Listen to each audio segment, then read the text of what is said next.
ആത്മീയ ഭോജ്യത്തിൽ നാം ഇന്ന് വിചിന്തനം ചെയ്യുന്നത്. വചനം നമ്മെ പഠിപ്പിക്കുന്ന ഒരു ശിക്ഷയുണ്ട്. അതാണ് അഗ്നിയും പുഴുവും. ഇത് ആർക്ക് വരാവുന്നതാണ് എന്ന് കർത്താവിൻ്റെ വചനം നമ്മെ ഓർമ്മിപ്പിക്കുന്നുണ്ട്. ഈ ശിക്ഷ നിസ്സാരമായ ഒരു ശിക്ഷയല്ല, ഇത് വളരെ വലിയ ഒരു ശിക്ഷയാണ് എന്ന് കേൾക്കുമ്പോഴേ നമുക്ക് മനസ്സിലാക്കാൻ പറ്റും. അഗ്നിയും പുഴുവും അത് നമ്മുടെ ജീവിതത്തിലേക്ക് കർത്താവ് അനുവദിക്കുന്നത് എപ്പോഴാണ്, എന്തുകൊണ്ടാണ് എന്ന കാര്യം നമുക്ക് മനസ്സിലാക്കിയിരിക്കാം. ഒരു സംഭവം ഞാൻ ഓർക്കുന്ന, ഒരു സ്ത്രീ പഠിച്ചുകൊണ്ടിരുന്ന കാലത്ത് അവൾ ചെയ്തൊരു കാര്യം, സ്ഥിരമായിട്ടിങ്ങനെ കോളേജിലൊക്കെ പൊയ്ക്കൊണ്ടിരുന്നപ്പോൾ ഒരു ബസ്സിലാണ് പൊയ്ക്കൊണ്ടിരുന്നത്. ആ ബസ്സിലെ കിളിയുമായി ഇവൾക്കൊരു ഇഷ്ടം, അവനുമായിട്ടൊരു അടുപ്പം, അതിങ്ങനെ ശക്തമായി. വീട്ടുകാർ പോലും അറിയാതെ അവളൊരു ദിവസം പോയി അവനുമായിട്ട് രജിസ്റ്റർ വിവാഹം നടത്തി. എന്നിട്ട് വീട്ടിലേക്ക് വിളിച്ചു പറഞ്ഞു, എന്നെ ഇനി നോക്കണ്ട, എൻ്റെ കല്യാണം കഴിഞ്ഞു. പക്ഷേ ഇവള് പ്രേമിച്ചതും അതുപോലെ തന്നെ കല്യാണം കഴിച്ചതും ഒരു ഗതിയും പരഗതിയില്ല എന്ന് പറയേണ്ട ഒരു വ്യക്തി. ആകപ്പാടെ ആ ബസ്സിൽ കിളിയായിട്ട് പോയാൽ വളരെ തുച്ഛമായ ഒരു ശമ്പളമാണ് കിട്ടുക, സ്വന്തമായിട്ടൊരു വീടില്ല.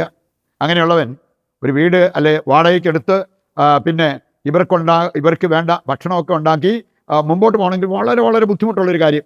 പിന്നീട് ഞാൻ കേൾക്കുണ്ടായി, അവൾ ജീവിക്കുന്നത് ദുരിതപൂരിതമായ ഒരവസ്ഥയിലാണ്, വളരെ ദുരിതങ്ങൾ, ക്ലേശങ്ങൾ അനുഭവിച്ചുകൊണ്ട്. പക്ഷെ അവളുടെ ദുരഭിമാനം കാരണം വീട്ടിലേക്ക് അവൾക്ക് തിരിച്ചു വരാനും തോന്നുന്നില്ല.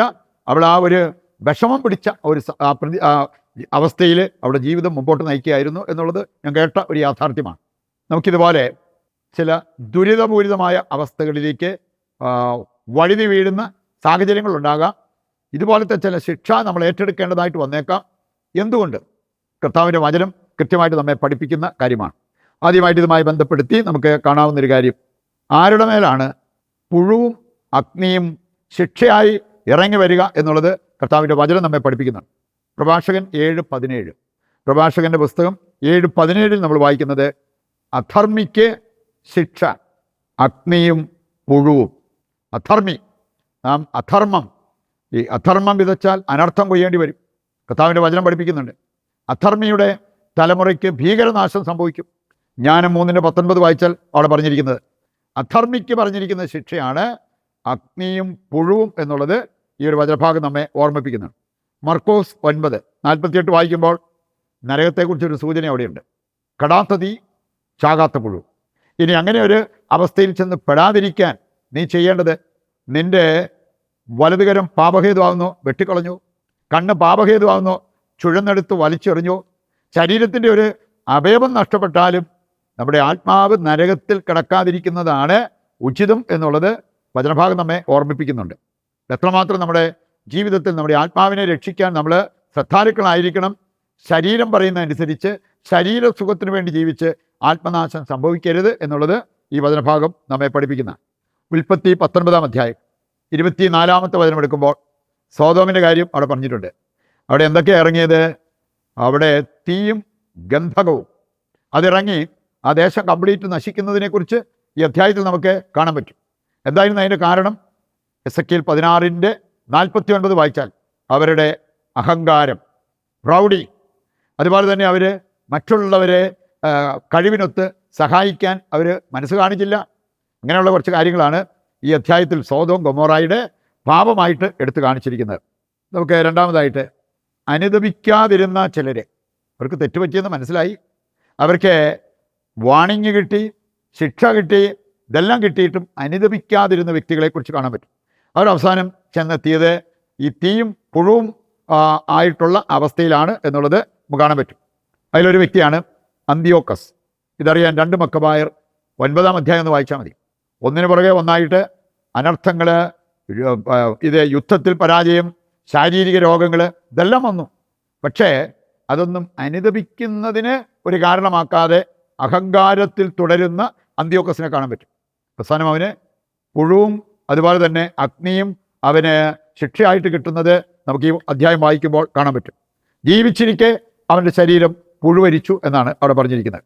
ബാറൂക്കിൻ്റെ പുസ്തകം 4 27-28 വചനങ്ങൾ എടുക്കുമ്പോൾ ഇതിനൊരു പരിഹാരം അവിടെ പറഞ്ഞിട്ടുണ്ട്.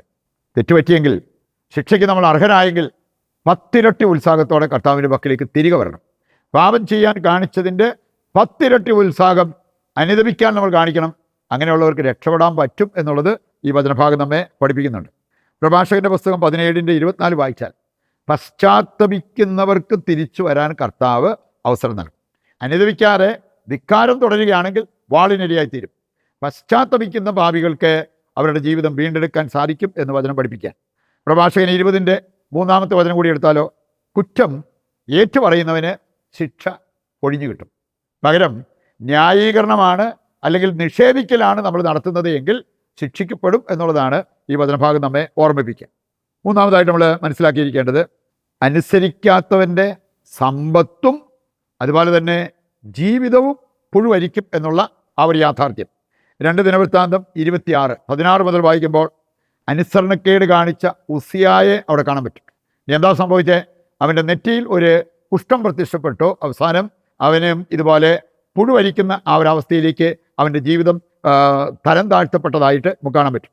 പുറപ്പാട് 16:20 വചനം എടുക്കുമ്പോൾ ദൈവം നൽകിയിരിക്കുന്ന ഒരു നിർദ്ദേശമാണ് മന്ന എങ്ങനെ ശേഖരിക്കണം. എല്ലാവരും കുടുംബത്തിന് ഒരു ഓമർ അതായിരുന്നു പറഞ്ഞിരുന്നത്. ഇനി ചിലർ അതനുസരിക്കാതെ കുറച്ച് കൂടുതൽ വാരി വെച്ചു.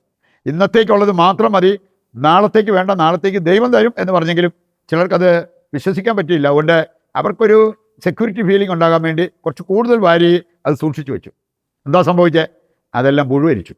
അതെല്ലാം ക്ലീനിങ് നടത്താൻ അവർ പിന്നെ കഷ്ടപ്പെടേണ്ടി വന്നു എന്നുള്ളത് ഈ വചനഭാഗം വായിക്കുമ്പോൾ നമുക്ക് കാണാൻ പറ്റും. നാലാമതായിട്ട് നമ്മൾ ചിന്തിക്കുന്ന ഒരു കാര്യം, കർത്താവ് ശിക്ഷിക്കുമ്പോൾ ഒരിക്കലും അത് കൂടിപ്പോയെന്ന് വിചാരിച്ചേക്കരുത്. നമ്മുടെ തെറ്റിന് ശിക്ഷ ഉണ്ടാകാം. കർത്താവിനെ അകാരണമായി ശിക്ഷിച്ചു എന്ന് പറഞ്ഞ് ദൈവത്തോട് മറുതലിക്കുന്നത് നമുക്ക് ചേർന്ന ഒരു കാര്യമല്ല. എസ്രാ 9:13 വായിച്ചാൽ അവിടെ പറഞ്ഞിട്ടുണ്ട്, അവർ തന്നെ ഏറ്റു പറയാണ്, ഞങ്ങളുടെ ദുഷ്കർമ്മങ്ങൾ വെച്ച് നോക്കുമ്പോൾ ഞങ്ങൾക്ക് കിട്ടിയ ശിക്ഷ അർഹിക്കുന്നതിനേക്കാൾ കുറവാണ്. അതാണ് ദൈവത്തെ സ്നേഹിക്കുന്നവർ, ദൈവത്തിൽ വിശ്വാസം അർപ്പിക്കുന്നവർ ഏറ്റുപറയുന്ന ഒരു കാര്യം. അവസാനമായിട്ട് കർത്താവ് പറയുന്ന ഒരു കാര്യമുണ്ട്, ആരുടെയും മരണത്തിൽ കർത്താവ് സന്തോഷിക്കുന്നില്ല. അനുദപിക്കുന്നതിലാണ് കർത്താവ് സന്തോഷിക്കുക, സ്വർഗം സന്തോഷിക്കുക. എസെക്കിയേൽ 18:32 അവിടെ പറഞ്ഞിരിക്കുന്നത്, ആരുടെയും മരണത്തിൽ കർത്താവ് സന്തോഷിക്കുന്നില്ല. പശ്ചാത്തപിച്ച് തിരിച്ചു വരണം എന്നുള്ളതാണ് കർത്താവ് ആഗ്രഹിക്കുക. ലൂക്കാ 15:7 പറഞ്ഞിട്ടുണ്ട്, ഒരു പാപി അനുദപിക്കുമ്പോൾ സ്വർഗത്തിൽ വലിയ സന്തോഷമുണ്ടാവും. ഈ ഒരു യാഥാർത്ഥ്യം തിരിച്ചറിഞ്ഞ് അതനുസരിച്ച് നമ്മുടെ ജീവിതത്തിൽ അനുദപിക്കേണ്ട മേഖലകളിൽ അനുദപിച്ച് കർത്താവിൻ്റെ പക്കലേക്ക് തിരിച്ചു വരാൻ വേണ്ട കൃപയ്ക്കായി പ്രതിഷ്ഠാ ജപത്തിൽ പങ്കുചേർന്ന് പ്രാർത്ഥിക്കാം. ഇന്നിൻ്റെ എല്ലാ പ്രാർത്ഥനാ നിയോഗങ്ങളും നിശബ്ദതയിൽ ദൈവകരങ്ങളിൽ ഏൽപ്പിക്കാം. കർത്താവ് നമ്മുടെ എല്ലാ ആവശ്യങ്ങളും നിറവേറ്റി നമ്മെ അനുഗ്രഹിക്കും എന്നുള്ള ആ ഒരു ശുഭാപ്തി വിശ്വാസത്തോടെ ദൈവത്തെ സ്തുതിച്ചുകൊണ്ട് ദിവ്യകാരുണ്യത്തിൻ്റെ ആശീർവാദം നമുക്ക് സ്വീകരിക്കാം. യേശുവേ നന്ദി, ഹല്ലേലൂയ. കർത്താവേ, ഞങ്ങളുടെ എല്ലാ പ്രാർത്ഥനാ നിയോഗങ്ങളും അവിടുന്ന് സ്വീകരിക്കണമേ. ഞങ്ങൾക്ക് നന്മയാകുന്നത് നൽകി അനുഗ്രഹിക്കുവാൻ തിരുവുള്ളമാകണമേ. യേശുവേ നന്ദി, യേശുവേ സ്തുതി.